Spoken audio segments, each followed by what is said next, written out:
What's up, everyone? Welcome to Apocalypse Here, Christianity You Can Live With. I hope that you were able to join us for our live stream last Friday with Douglas Campbell on Paul in Prisons. If you haven't checked out that video, that link will be in the description of this video. This is going to be a first for us. We're going to be taking an audience question that was given to us on Twitter. And this question is from Suzan. So I'm going to take some time today just a little bit of time today to respond to that, hopefully in a helpful way. I don't have all of this worked out, so my thoughts may not be super organized, but I hope that there's some insight there. So the initial question was, what question should we ask if we want a typical Bible study gathering to move beyond the level of academic curiosity, historical context, intertext on the one hand, and simple applications or personal distaste or taste?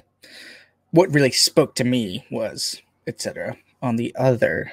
And then this was also followed up in further engagement. This person who read in works in an academic theological context, yet struggles sometimes with the manner in which such specialized knowledge may add value instead of distract or even, quote unquote, lead astray in ordinary church life.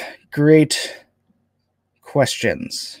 So really tough, and they're also really important for people who are in Christian education contexts, and also people who have specialties in the Bible and theology and classics, for example, who participate in church life and are in small groups and in Bible studies with lay people who don't have such training.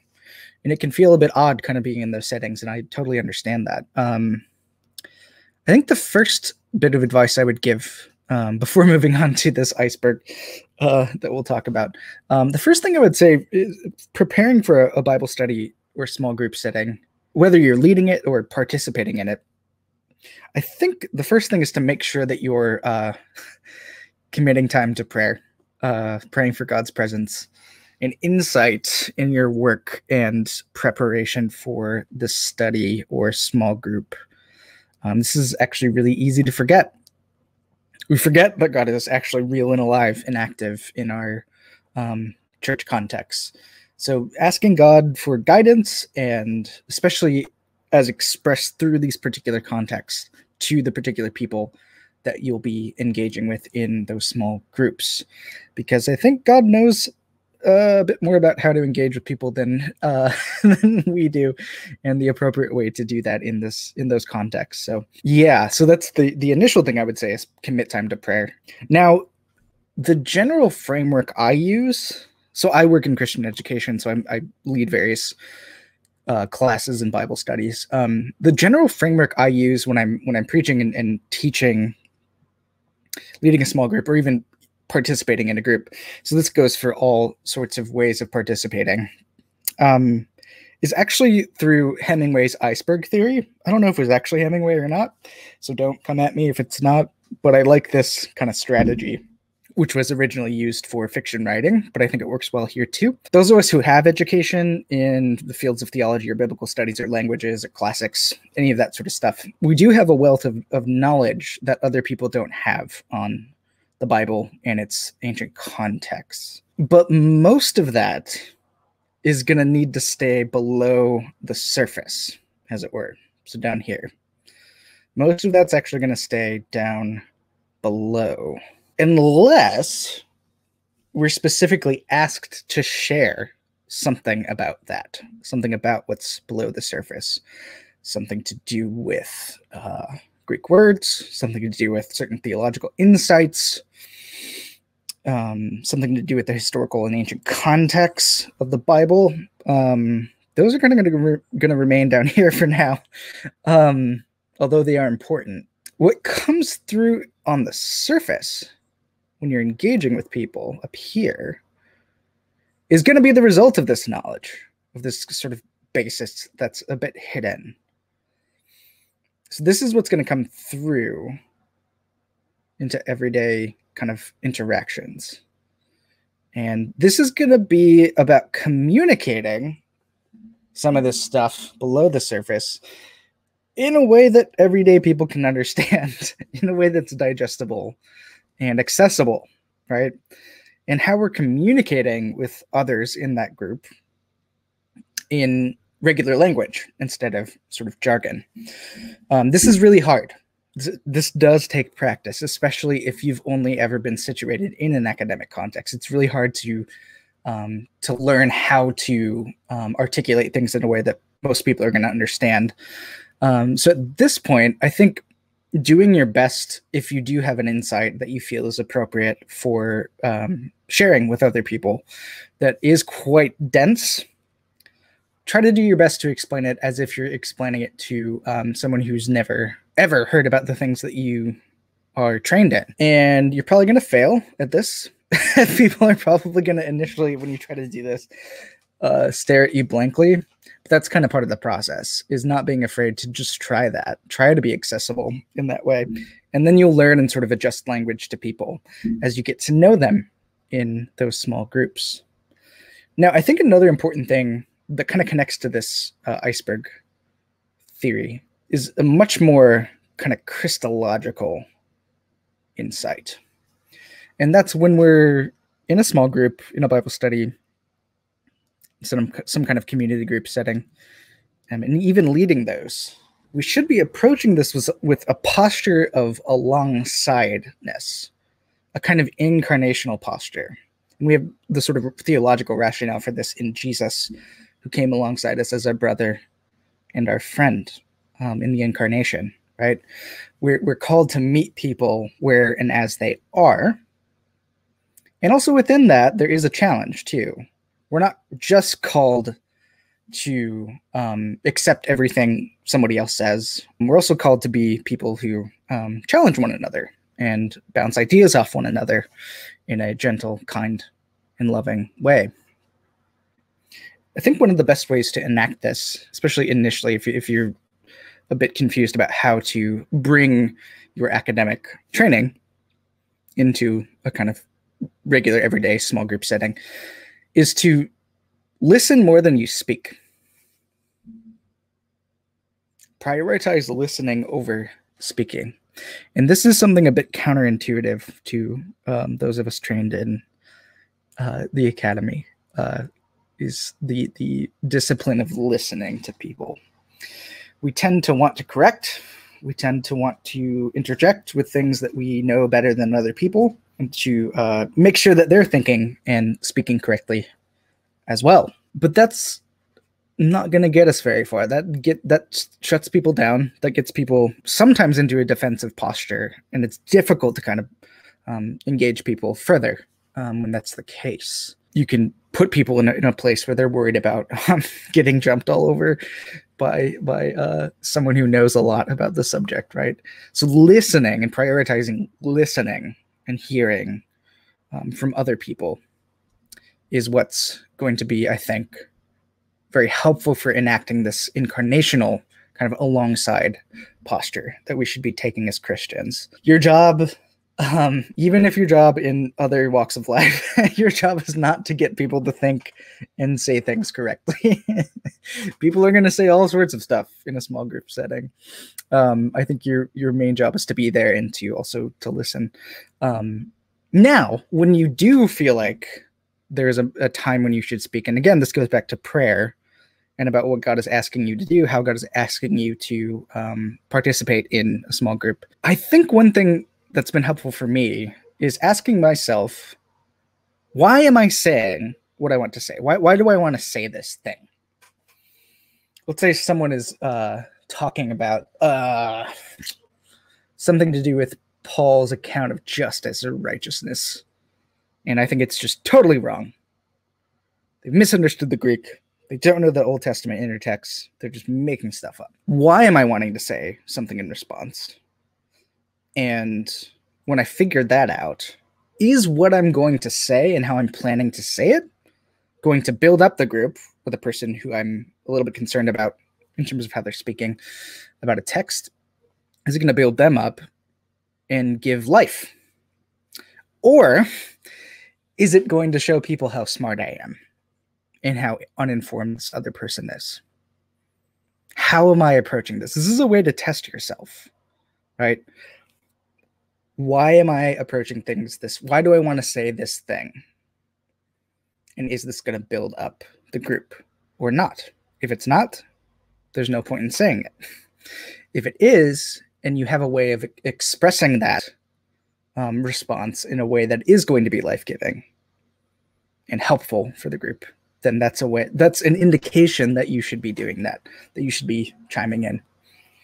Another thing that I come across quite a bit is name dropping theologians and biblical scholars, especially among young students who are just out of their theological education. Name drop when necessary, and if you have references that are appropriate for the people you're talking to. Don't just do it because you can do it. That's unnecessary. That's ultimately unhelpful, and that goes back to the point about showing people how smart you are, which is very, very counterproductive. So this is sort of the core point that I'm trying to make. How you say something to another person is just as important about the content you're trying to convey, even if you're right.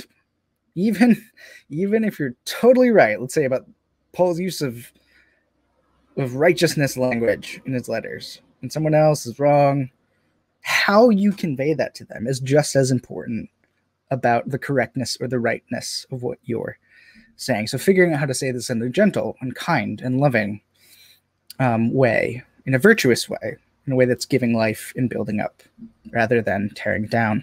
I found that one of the best ways to do this practically is trying to structure my responses in terms of I wonder statements / the kind of questions. The example of Paul's righteousness language. Say someone is saying that Paul's justice or righteousness is all about enacting what people deserve and giving people judgment, and that they're people who do wrong things, they're going to endure the righteousness or justice of God for eternity. Saying something like, I wonder if there is something else going on here. I wonder if Paul's use of that language is a bit kinder and gentler. I wonder if when Paul talks about righteousness and connects it to Jesus, that he's talking about something less to do with people getting what they deserve, right? And more to do with people being released from all of the stuff in their lives that is getting in the way of them living in perfection and fellowship with God. I wonder if maybe that's a dimension of God's justice that you could think about. And then that can kind of spur on further conversation. Instead of saying, nope, you're wrong, that's not what it means. Paul's text clearly means, when he's talking about righteousness language, that he really just means being released, set free. You're wrong. End of story, right? That's not that helpful. I will say that there is no perfect formula for this. This is going to kind of depend on the people in the small group, how many there are, how well you know the people in there. There is something about trusting people that opens up more possibilities of engagement and people trusting you than just being a stranger in a room. That goes for being a participant and also being a leader in a small group setting as well. Now, for moving people beyond the sort of like simple I like or dislike XYZ in a text specifically, I think trying to get people, and I mean gently sort of gearing people toward first what the text is actually saying. So maybe saying, okay, can we figure out in this text the three like main points that are going on when we're just reading it? Because I think people come to certain texts with certain assumptions. I know that people come to texts with certain assumptions about those texts, and especially people in church who perhaps have been harmed by certain texts. Perhaps women have been harmed by certain texts coming out of Paul's corpus. Perhaps LGBTQI people have been harmed by certain texts. Perhaps people of color have been harmed by certain texts. So kind of stepping back and trying to see what the text is actually saying and kind of summarizing it for yourselves. And then talking about those more personal things. I don't think those are bad things to bring up, but we need to know what the text is actually saying first. And as far as application stuff goes, what this text says to me, I don't think there's anything inherently wrong with that either. It is a bit problematic when it's divorced from communal sort of life. this means something to me, and then I'm not going to be concerned with how this affects other people, right? So as long as the primary concern is for the community, I think that's okay. What this text is speaking to us, we need the living God, the voice of the living God, speaking these texts and speaking through these texts to us here and now, for them to really matter for us. I think one way that I found it's been helpful for this, and this is an ancient practice, which is Lectio Divina. Lectio Divina. I'll post a link to a way to do this ancient practice in the description. This is an ancient way of kind of asking the question, what is God saying to me through this text? I think adding something like Lectio Divina, instead of having this sort of uncontrolled, this is what this text means to me sort of thing going on, is going to be more beneficial for the community, because you're doing this together. This is a communal practice, Lectio Divina, when you're trying to listen for God's voice speaking through the text that you are engaging with. And it's less to do with the sort of individualized sort of discernment. I also think if you're leading a group, trying to figure out what the people in the group are actually interested in, and what makes them tick, and then kind of adjust accordingly. This kind of connects back to the incarnational point.